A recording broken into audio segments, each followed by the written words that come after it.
We begin tonight with a young man at the center of a story that's been playing out across this country all week. Aaron Yoon is one of 3 Canadians from the same high school who converted to Islam and ended up in Africa. 2 died after taking hostages at a gas plant in Algeria.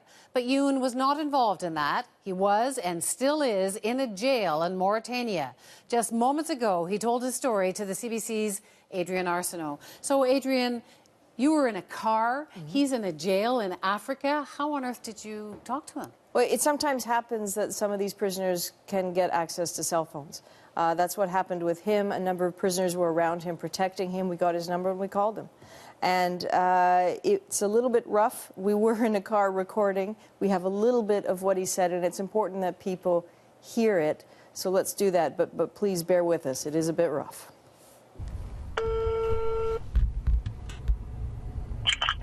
Hey, Aaron, it's Adrian from CBC. You okay? Yeah. I'm obviously thinking about when I'm going to come back home. Okay. Do you want to come back to Canada, Aaron? Yeah, obviously I do. I was born and raised in Canada. You've been in touch with your family. Were you just not able to tell them where you were? I didn't. The reason why I didn't tell my family about this whole situation because I didn't want, they would never forgive me in this. That their son is in a prison in Africa.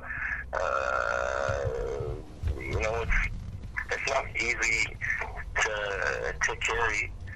What's really hard for people to understand, Aaron, is how kids like Ali and Chris could go from London South Secondary to terrorism in Algeria. You might be the only one who can help us understand. Yeah, and you know what? It's more of a shock to me than it is to you and any other people that know them. What do you think happened? Who got to them? I have no idea. I've been in prison. In reality, I don't really care because I care about my own self. I'm in prison. I've been in prison for a year and almost for 2 years now, and I don't see any help from the Canadian government. I've been oppressed for how long? I've been wrongfully accused. I've been beaten. I've been tortured. I'm still sick, and I still don't see any medical attention here, and I don't see any help from the Canadian government in releasing and my release. Did anybody ever ask you about Ali and Chris?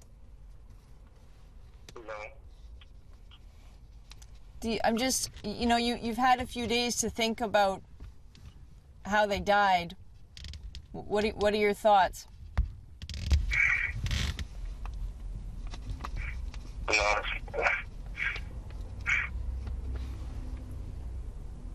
heavy.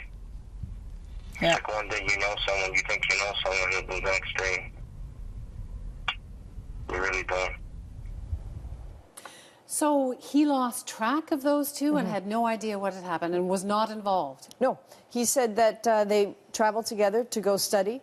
At some point, he lost track of Ali and Chris. Then, as he was studying, he says he was swept up by the Mauritanian officials. They charged him, convicted him of terrorism-related offenses. He says he just doesn't understand what that was. He still doesn't understand. He hasn't known for very long about what's happened to Ali and Chris, and he's still a bit shocked and scared for himself. And now he has to deal with his family and with the Canadian government. Now, he says he wasn't helped by the Canadian government. What's that story? Well, he also says that yes, he was visited by Amnesty International. Yes, he was visited by Canadian officials. But every time he kept telling them that he wanted to keep this private because he didn't want to hurt his parents. He just didn't want his parents to find out where he was. That now?